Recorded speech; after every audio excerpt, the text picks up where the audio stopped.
Now, Quercus agrifolia is one of my favorite oaks because it has this beautiful evergreen foliage, has a big wide leaf, so it looks pretty lush.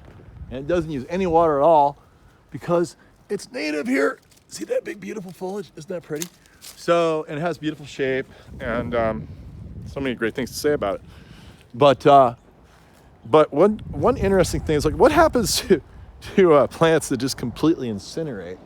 And it's interesting. Here, this tree completely burned, and it basically sacrificed some of its outer limbs, which there's limbs missing here. So the tree's been trimmed up. All the dead has been cut off of it.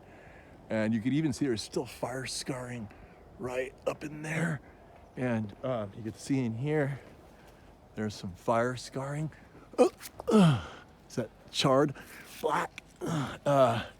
Anyway, so the tree, but you can see now 2 years later, look, it's like, hey, I'm coming back. I'm making a comeback. It's like Muhammad Ali and, you know, all those people that make a comeback. So it's doing really well. The main stalks are sprouting all kinds of babies out. I'm sure everything smaller than 3 or 4 inches just got incinerated, and some of the outer bark burned. But now the tree is making a comeback, and it's really good to see, especially this tree because it's in a really good location. And you can see up top up there, that limb looks like it's going to be a goner. So I have to cut that back a little further.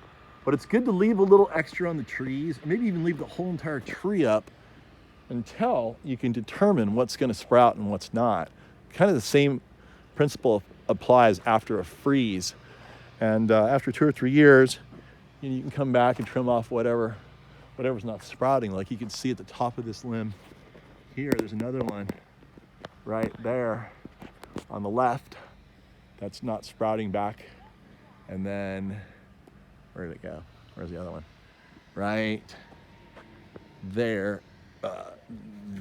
That one is not sprouting back all the way down to here. You got to cut it right there. So anyway, it's really interesting though to see the adaptations of all these different plants and how they cope with fire. I'm sure if this was a smaller tree, a little baby, it would have completely died. And some trees sprout back from the base even when they're little, and some don't. And I'm not sure how the little oaks do. The madrones sprout back every time. The manzanitas sprout back. The toyon especially sprouts back. So there's so many wonderful native plants. I'm not just the exotic plant guy. But anyway, wanted to show you this interesting adaptation and recovery of, oh gosh, I should have zoomed out. I'm sorry, I'll make you sick. I wanted to show you the adaptations and the fire ecology of this plant and how it deals with fire. And you can see it does a pretty good job. So I'm gonna go take a video of some redwood trees nearby that also are showing what happens to redwoods after a big fire. To show you how hot this fire got. Here, let's continue this video. Look at this. Look at what I'm seeing here. Fire intrigues me. It's amazing that these plants can survive these infernos. But they do. They've been doing it for thousands of years. So what kind of tree is this? Look, this is how hot it got. Oh, this is a carob tree. Yeah, look. Oh, jeez. This thing got smoked. Jeez, I'm sorry. But even the carob tree, look, it got completely obliterated. Here's another one right next to it. It's an evergreen tree. I believe it's native to the Mediterranean. Same kind of ecology that the oak is from. That's why it does so well here. This tree that gets no water does fine. But even this one, look, this is what they do. Life always has a way of rebounding. And even it's got fungus on it. It's got everything else. So what will happen is this whole part of the tree, the main mother, will just die out. It'll be gone.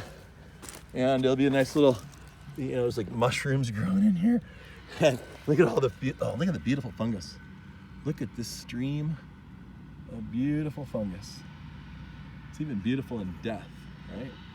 So hopefully when I'm dead, my body will have this beautiful fungus growing on it. People will walk by and go, dang, that guy was kind of good looking, but he looks so much better now that he's dead with all this beautiful fungus growing on him. So, but you can see what's going to happen here is it's going to create a whole new tree. It might be just a big bush tree at this point.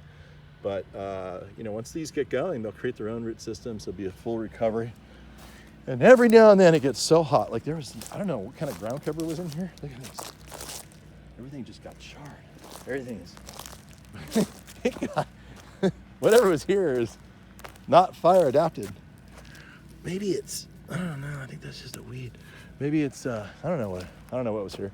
But then sometimes it gets so hot that, you know, the inevitable can happen too. Like for this tree, I don't know what this tree was, but it's a goner. So anyway, but it clears everything out for future plants to come in. So we don't want, you know, stuff dominating forever. And that's the story here in the Silverado Country Club. Check out my next video on fire ecology and adaptation of the redwoods. These are redwoods here. Obviously they didn't get burned.